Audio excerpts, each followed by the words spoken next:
এটা হওয়ার কারণ কি? এটা করে ছাড়িছে, এর কিটা কোথায় দেখতে হবে?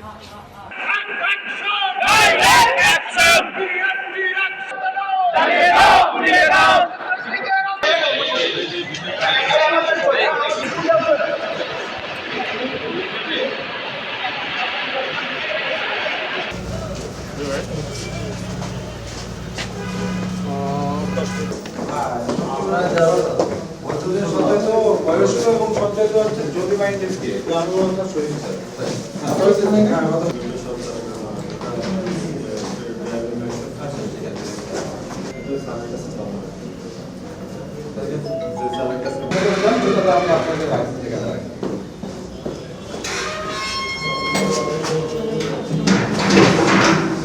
সন্ধ্যা থেকে আমরা একটা মেসেজ পাই যে রেল স্টেশনের ডিজিটাল যে স্ক্রোলিং ওখানে একটা বাজে লেখা আসছে। লেখাটা জানার পর আমরা আসার পর এখানে রেল কর্তৃপক্ষ তারা লেখাটা বন্ধ করে ফেলে।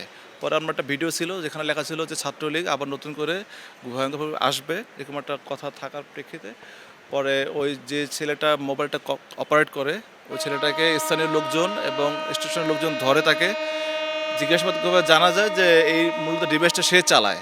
হ্যাঁ, এই প্রেক্ষিতে ছেলেটাকে আমরা পুলিশ হেফাজতে নেই, খুলনা থানা পুলিশ হেফাজতে আছে। আর ওই আমরা মূলত মামলা নেওয়ার প্রস্তুতি নিচ্ছি। রেল স্টেশনের যে মূল স্ক্রিনটা ইলেকট্রিক যে স্ক্রিন বোর্ড, সেই বোর্ডে লেখা আসে যে সেই ছাত্রলীগ আবার তার পুরান রূপে ফিরে আসবে এবং জয় বাংলা শেখ হাসিনা আবার তার রূপে ফিরে আসবে। তা আমরা যখন এটা দেখতে পাই তখন আমরা এখানে যোগাযোগ করি। যোগাযোগ করার পরে তারা বলে এটা নাকি অনাকাঙ্ক্ষিত ঘটনা, এটা নাকি সাধারণ ঘটনা।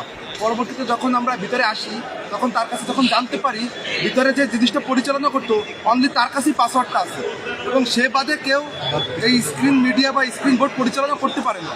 আমরা তো তখন তার কাছে জানতে চাই, সাধারণ ছাত্রজনকে জানতে চাই, তখন সেটা অস্বীকার করে এবং তাকে আমরা এখন আইনের হাতে তুলে দিয়েছি, কোনোভাবে তাকে পড়তে দিই না।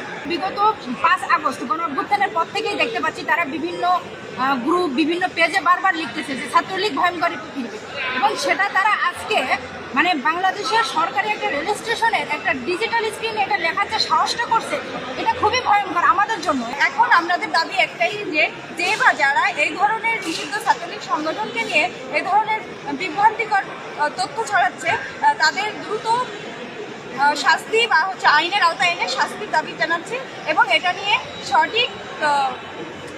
সঠিকভাবে তদন্ত করা।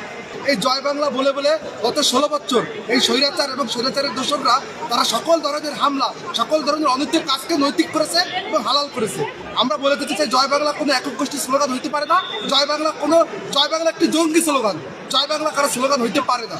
এবং আমরা যে এই যে ঘটনা এবং এই যে ঘটনার সাথে যে মব ক্রিয়েট হয়েছিল এখানে, আমরা তাকে আইনের হাতে তুলে দিয়েছি এবং যে এর সাথে জড়িত আমরা এর সঠিক তদন্ত চাই। এবং আমরা বলতে চাই এখনো কেন পর্যন্ত এই সকল দোষরদের বিভিন্ন জায়গা থেকে কেন সরানো হচ্ছে না এবং আমরা কেন তাদেরকে এখনো আইনের আওতায় আনতে পারতেছি না।